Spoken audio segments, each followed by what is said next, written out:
साथियों नमस्कार। उत्तर प्रदेश के बागपत जिले से एक बार फिर इंसानियत को शर्मसार कर देने वाला सनसनीखेज हत्याकांड सामने आया है, जिसने पूरे इलाके को हिलाकर रख दिया है। महज 3,000 रुपए के विवाद में एक नौजवान की न सिर्फ बेरहमी से हत्या कर दी गई, बल्कि पहचान मिटाने के लिए उसके 100 के 3 टुकड़े कर हिडन नदी में फेंक दिए गए। इस खौफनाक वारदात में शामिल महिला गैंगस्टर रिहाना को आखिरकार बागपत पुलिस ने गिरफ्तार कर लिया।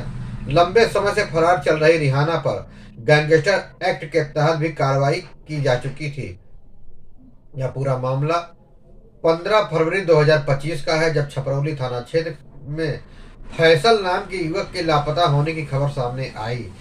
शुरुआत में यह एक सामान्य गुमशुदगी का मामला लग रहा था, लेकिन जैसे जैसे पुलिस की जांच आगे बढ़ी, परत दर परत एक खौफनाक साजिश का खुलासा होता चला गया। जांच में सामने आया कि फैसल की हत्या किसी बड़े विवाद में नहीं, बल्कि महज 3,000 रुपए की रकम को लेकर की गई थी।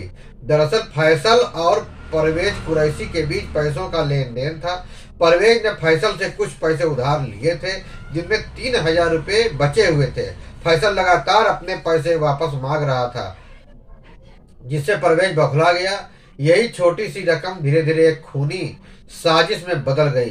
परवेज ने फैसल को रास्ते से हटाने का खतरनाक प्लान बना डाला। इस साजिश को अंजाम देने के लिए परवेज ने अपने अपराधी नेटवर्क का सहारा लिया। उसने अपनी महिला मित्र शमा को मोहरा बनाया और फैसल को प्रेम जाल में फंसाने की योजना बना डाली। मोबाइल कॉल, मीठी बातें, झूठे वादों के जरिए फैसल को भरोसे में लिया गया। फैसल को यह अंदाजा तक नहीं था कि जिससे वह मिलने जा रहा है वही मुलाकात उसकी जिंदगी की आखिरी मुलाकात होगी। योजना के मुताबिक फैसल को मिलने के लिए बुलाया गया। वहां पहले उसे नींद की गोलियां खिलाई गई ताकि वह विरोध न कर सके। जब फैसल पूरी तरह बेहोश हो गया तब उसे गोली मार दी गई। हत्या यही नहीं रुकी। अपराधियों को डर था कि कहीं पहचान न हो जाए, इसलिए शव के 3 टुकड़े कर दिए गए। इन टुकड़ों को बोरों में भरकर हिडन नदी में फेंक दिया गया ताकि सबूत हमेशा के लिए मिट जाए। जांच में यह भी सामने आया कि यह कोई अचानक किया गया अपराध नहीं था, बल्कि पूरी प्लानिंग थी मर्डर का। इस हत्याकांड के लिए बकायदा सुपारी तय की गई थी। पुलिस के मुताबिक इस सुपारी की रकम करीब 5 लाख रुपए थी, जो शमा और अभिषेक को दी गई थी। इस पूरे नेटवर्क में कई नाम सामने आए, जिनमें परवेज कुरैशी मास्टरमाइंड था। पुलिस जांच में जिन आरोपियों के नाम उजागर हुए उनमें से परवेज कुरैशी, शमा, सावेज, दानिश, अभिषेक, सुनील त्यागी, इनाम और रिहाना शामिल थे। पुलिस ने तेजी से कार्रवाई करते हुए पहले परवेज और उसके अन्य साथियों को गिरफ्तार कर लिया, लेकिन रिहाना और इनाम लंबे समय तक पुलिस की पकड़ से दूर थे। महिला गैंगस्टर रिहाना इस पूरे हत्याकांड में अहम भूमिका निभा रही थी। पुलिस रिकॉर्ड के मुताबिक रिहाना पहले से ही आपराधिक गतिविधियों में संलिप्त थी। उसके खिलाफ गैंगस्टर एक्ट के तहत मामला दर्ज किया गया था। गिरफ्तारी से बचने के लिए वह लगातार ठिकाने बदल रही थी, लेकिन बागपत पुलिस ने आखिरकार उसे धर दबोचा। जब छपरौली थाना पुलिस ने इस हत्याकांड में शामिल फरार आरोपी इनाम को भी गिरफ्तार कर लिया। पुलिस का कहना है कि फैसल हत्याकांड में शामिल सभी आरोपियों को अब गिरफ्तार किया जा चुका है। बागपत पुलिस ने प्रेस नोट जारी कर इस पूरे प्रकरण का खुलासा किया और जानकारी दी और बताया कि कानून से कोई भी अपराधी बच नहीं सकता। यह हत्याकांड न सिर्फ पुलिस के लिए एक चुनौती थी, बल्कि समाज के लिए भी एक बड़ा सवाल खड़ा करता है। क्या महज 3,000 रुपए की रकम किसी भी जान से ज्यादा कीमती हो सकती है? यह मामला दिखाता है कि अपराध की दुनिया में लालच किस हद तक इंसान को हैवान बना देता है। फैसल की हत्या ने उसके परिवार को पूरी तरह तोड़कर रख दिया।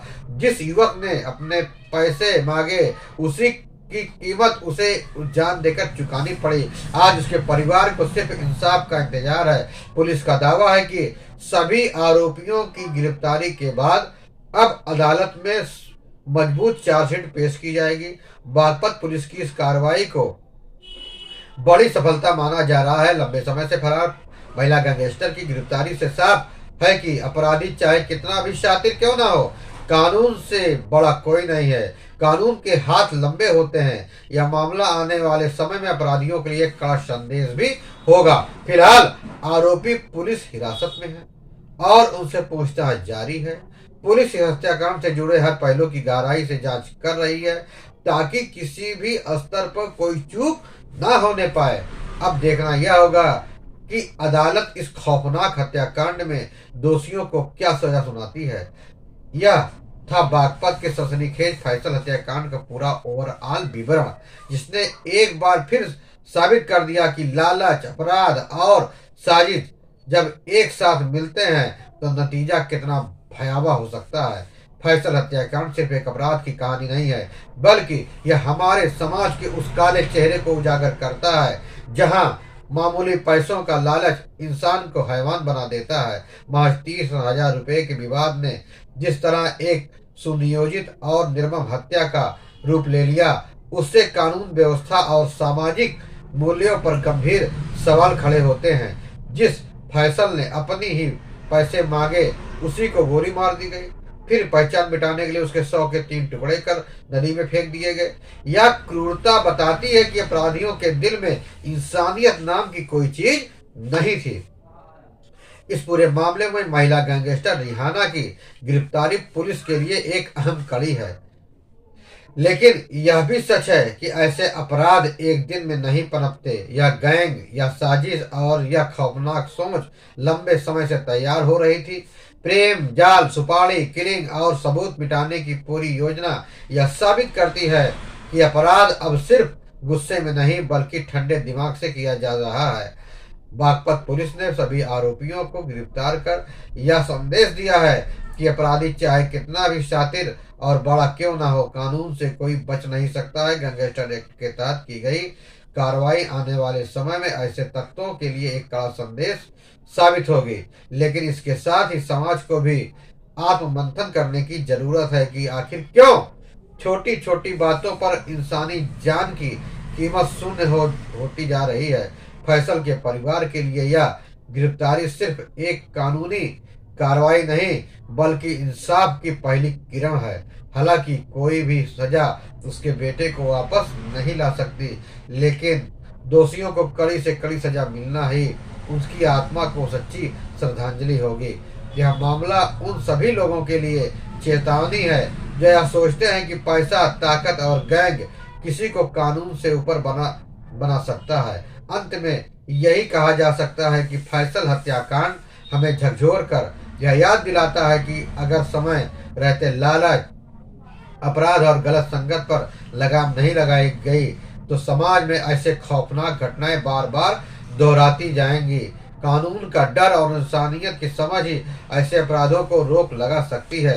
अब निगाहें अदालत के फैसले पर टिकी है, जहां यह तय होगा कि इस जघन्य अपराध के दोषियों को कितनी सख्त सजा मिलेगी और क्या फैसल को सही इंसाफ मायनों में इंसाफ मिल पाता है या नहीं। दोस्तों, कृपया इस पूरी खबर को देखकर अपना कमेंट जरूर दें। फिर मिलेंगे नई जानकारी के साथ, नई खबरों के साथ। तब तक के लिए जय हिंद, वंदे मातरम।